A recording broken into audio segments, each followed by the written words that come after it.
Hey, everybody, it's your girl, Dr. Letitia, and we are back with another episode of Coffee and Conversations.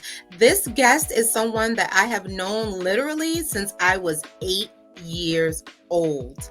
This guest and I share so many experiences in grade school, and we actually even lived across the street from one another.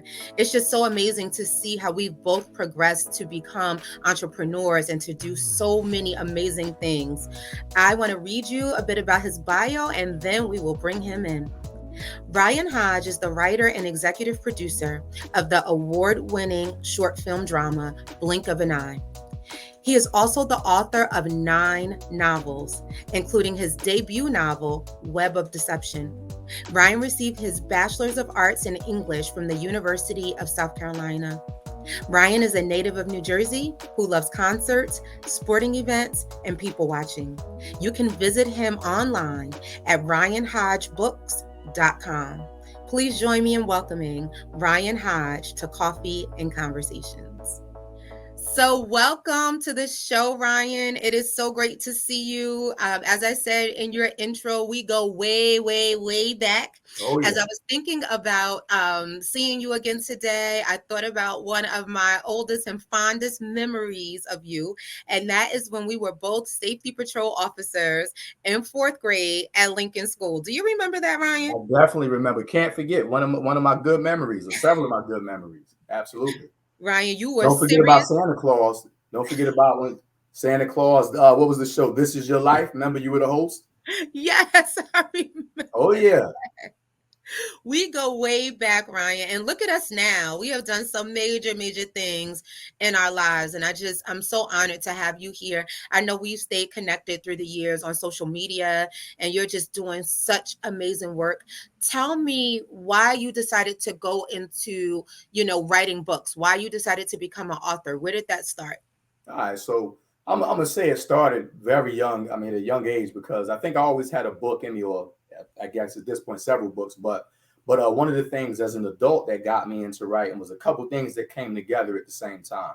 So a couple things were going on. I was a teacher at a high school, and that was beginning of the start of it anyway. So as I was teaching, I had to do a short story unit with my students. We're reading a story entitled The Interlopers. I know that book. Gotcha. So if you remember the ending of it, you have two characters. They end up in a real sticky situation, but it ends right there. There's no finality. So what I had my students do was to write an ending to the story. Okay. And they had to use all of the elements of plot structure. Okay. So, and that's what I taught them. So the unit was about the short story, but it's about elements of plot structure. Okay. So from there, I had to model the behavior I wanted them to exhibit. So what I did was I had to write a short story myself, and I read it to the class. So read the short story to the class, several classes. I might have had 10 classes either way.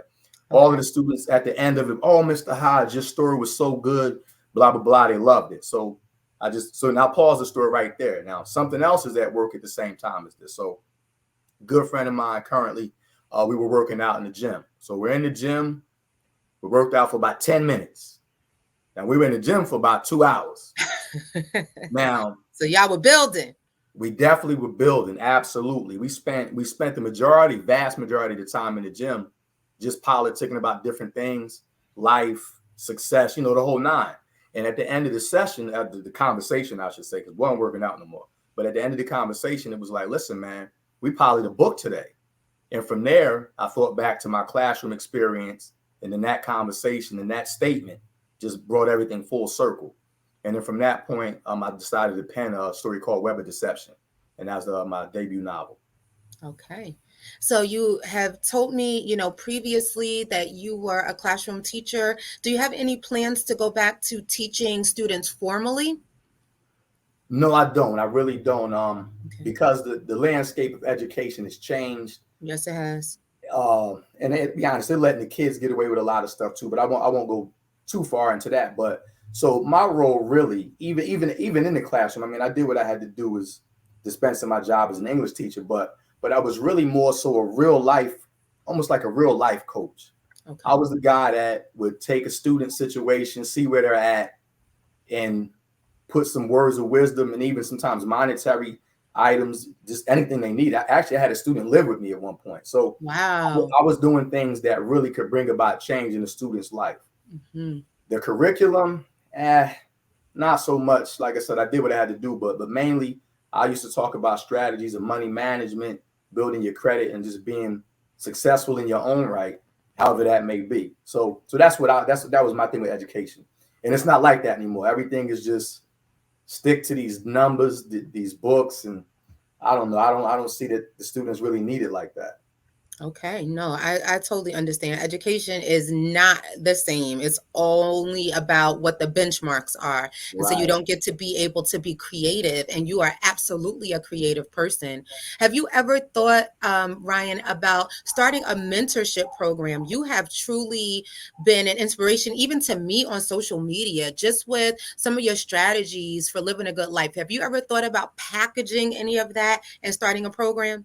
I didn't think about the program side of it. I did think about the packaging as far as in a deliverable. Okay. So, and that would be the start of it. I mean, once I get a deliverable, it'd be like a manual in a sense, and then take that manual and then start the program. So I have thought about it, haven't gotten to it just outline style, but haven't sat down and penned the book yet. Okay. Okay. Okay. But What? even Go I ahead. run a podcast. My podcast is Oh, similar. Yeah. Oh, I guess I should have plugged it. My yes. podcast. Plug your podcast, Yeah, please. yeah. So the name of my podcast is Level Up, and it's sponsored by Hindsight Media Radio. Okay. And what I do is it's really just practical advice, just everyday strategies to live a better life.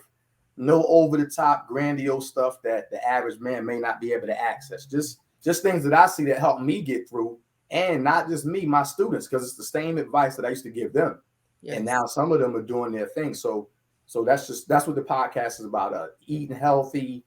As a matter of fact, I did a show maybe last week that was just about mental health and social health. That's your lane, of course. Yes. You know what I'm saying? You're the master of that. So, but it just like I said, just talking to people, and a lot of people are listening, and hopefully they're taking heed and putting it into their everyday lives. Absolutely. And speaking of that, Ryan, like you, again, you drop so many gems all the time. And even here in the show, if you had to think about three things that are important for people to know in order to transform their lives, what would those things be for you? The first thing I would say is don't do anything that's against your best interest, because Mm, I see life is going to throw you a bunch of challenges. You got, let's say, I'm gonna just use myself. My father was absent in my life, so that's something that's hard. We you sure. know we struggle. We weren't financially stable growing up, so that's just another thing. But so life is going to throw you some hardships anyway. So the ones you can't deal with, or that you can't prevent, rather, you just deal with those, but don't put any more in front of you. Okay. So I don't work against myself. So that's Okay. number one. Number two, the people that I associate with, the ones who are in my close inner circle, they're all supportive. They're doing their thing in their own right, and real positive, uplifting people. So I don't surround myself with anybody who is negative, drama filled. So important. You could stay years away from it, and I'll never bother you. So, Hmm. and three, never give up. Oh, I love that. Never give up. Everything may not happen as fast as you want, and sometimes you may say, "Well, it didn't work, so let me just fall back and get on to something else." Well, nah, stick with it. Even if you do have something else popping while you get to the next level, that's fine.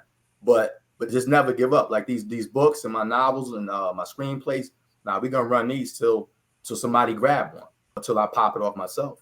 Absolutely. Absolutely. I love your positive outlook. And I think that that's a part of you. I don't know if you know how much it shines through, but your positivity is really, really inspiring. And it's also contagious because I think that when we think about the state of our world and the state of Mm, our country and the state of our experience as Black folks, right? There right. is so much negativity, Yeah. and everyone is trying to be in like the social media celebrity lane, Right. right? All the guys want to Right. dress like Migos. All the Right. girls want to be Megan Thee Stallion and Cardi Right. B. You understand what I'm saying? And Mm-hmm. listen, I think that when we were growing up, entertainment was entertainment. right? Yes. And right. And so we focused on the talent, right? We focused on who was the best, whether it was rapping or dancing or singing, right?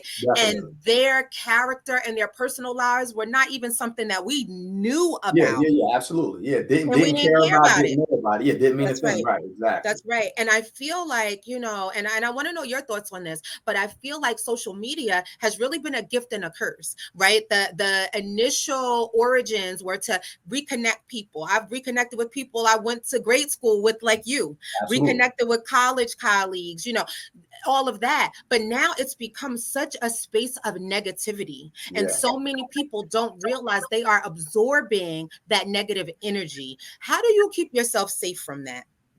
Well, it's not easy because obviously logging in every day, it's in front of you. So, Yeah. but I'm just heavily grounded, man. My mom Deuce did a real good job of grounding me in who I am. Yeah. So with all of the negativity going around, it never affects me. It affects me in the way where I'm like, man, I wish our people were better. But as far as Yes. me, I don't internalize it at all. I just hope to keep dropping knowledge, and hopefully, if it reaches 10 people and makes them better, then that's fine. But it really is like it's like water on the windshield or something, and the windshield wiper just splashed to the side. I don't know if it's just something that's intrinsic that's always been in me, but Okay. I've always been blessed to stay away from the drama and not be affected by it. And since we doing personal, let's just tell the story. And I got a story. So here's where it hit me at an early age. Okay. I'm gonna give you the short version. Now, so dig, my pops had another family. Okay. I was a secret to his family. So Okay. long story short, 1992 stuff hit the fan. It was a big powwow at my crib. I know we leveling up, we talking. We So talking. so anyway, they come to the house. His wife finds out about it. They come to the house. Long story short, my father tells his wife in front of me, "This is not my son." Whew. Dead in my face, right? So now this could be a real turning point in Yes. somebody's life. That's right. Nah, my mom Dukes like, yo, listen, son, that's nothing. You still got a job to do for yourself. So don't let anybody deter you from what you have to do for yourself. And then she sent me back upstairs, like, go back upstairs. And guess what? We here now, college graduate, the whole, all that good stuff. So again, it just was something in me that she was a rock, man. My mom, she was a Listen, rock. I remember your mom, and Remember my mom.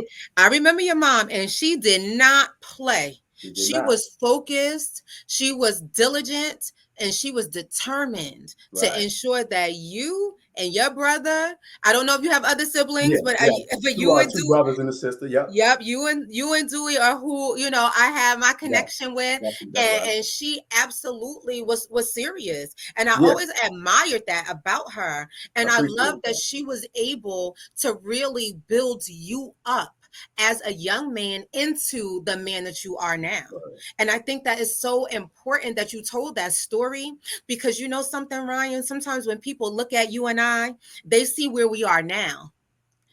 Definitely. They don't understand the story. You're I right. tell people all the time, like, you're seeing the Dr. Letitia now, but growing up, and it is, I was awkward.